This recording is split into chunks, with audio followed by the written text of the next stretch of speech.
दोस्तों, आपका स्वागत है हमारे चैनल पर। कर्म का वास्तविक लक्ष्य आत्मा का ज्ञान है।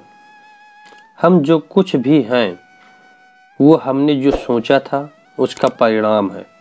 हम अपने विचार से बने हैं, हम अपने विचारों में से ढाले जाते हैं। ऐसा कोई समय नहीं था जब मैं नहीं था, न आप, न ही इनमें से कोई राजा, ना ही कोई भविष्य है जिसमें हम नहीं रहेंगे।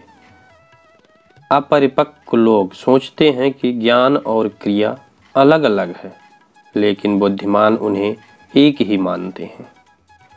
जिस प्रकार इस शरीर में रहने वाला बचपन, युवावस्था और वृद्धावस्था से गुजरता है, उसी प्रकार मृत्यु के समय वो केवल दूसरे प्रकार के शरीर में प्रवेश करता है।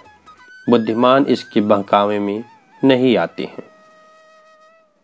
ना ये शरीर तुम्हारा है और ना ही तुम इस शरीर के।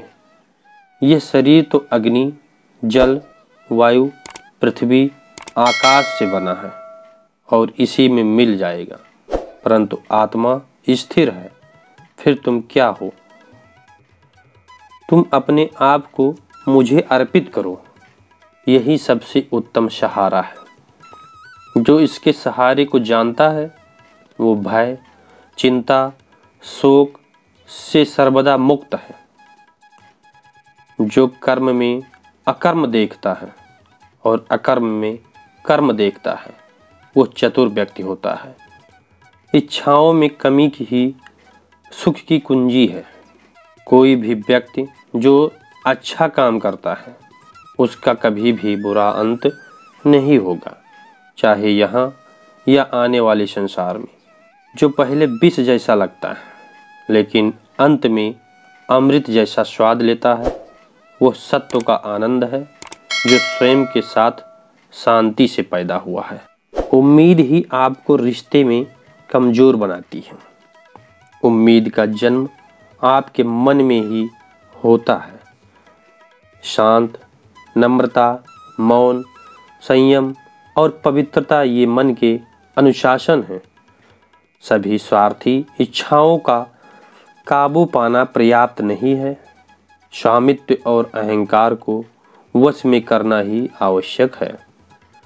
जिसे तुम अपना समझकर मग्न हो रहे हो, बस यही प्रसन्नता तुम्हारे दुखों का कारण है।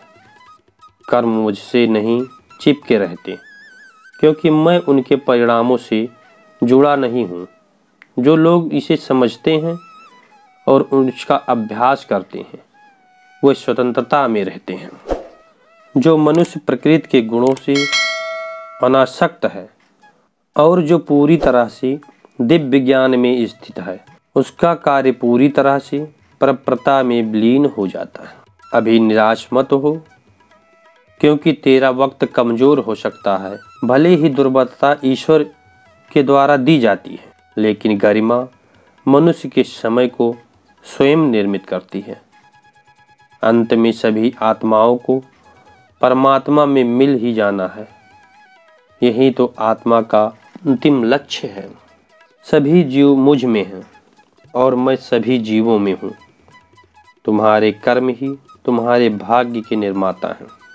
तुम्हारा मोह ही तुम्हारे दुखों का कारण है। आज वो तुम्हारा है, कल वो किसी और का होगा। इसलिए व्यर्थ का पछतावा मत करो। वर्तमान में जीना और उसका अनुभव ही जीवन है। आत्मा अमर है, ना तो कोई इसे शस्त्र काट सकता है और ना ही अग्नि इसे जला सकती है। जल इसके तेज को बुझा नहीं सकता और ना ही वायु इसे सुखा सकती है।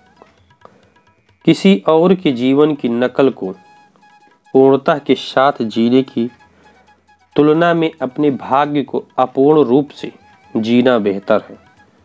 आप बुराई से कुछ समय के लिए बच सकते हो, लेकिन बुराई तो तुम्हें हजारों की भीड़ में भी ढूंढ लेगा, जैसे गायों की झुंड में बछिया अपने माँ को ढूंढ लेती है। सभी जीवों का निर्माता मैं ही हूँ। किसी जीव को कष्ट देकर तुम मुझे खुश कैसे देख सकते हो। कृष्ण का सेवक बनकर ही जीवन सफल होता है। चिंता नहीं, चिंतन करो, घमंड व्यक्ति को ले डूबता है।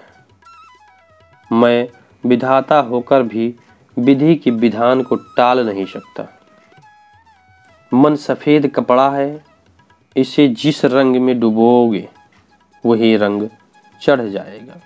उठो, श्री कृष्ण के चरणों का बंधन करो, लज्जा और अभिमान छोड़ दो, मन को निर्विकल्प कर लो और वृत्ति को सावधान करके हरि चरणों का बंधन करो। जीवन में सुख ही सुख है यदि हम आशाओं का त्याग कर दें।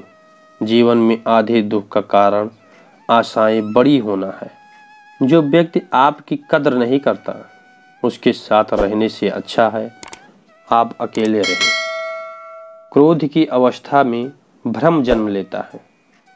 भ्रम बुद्धि को नष्ट कर देती है और बुद्धि के नष्ट होते ही व्यक्ति का पतन होना शुरू हो जाता है।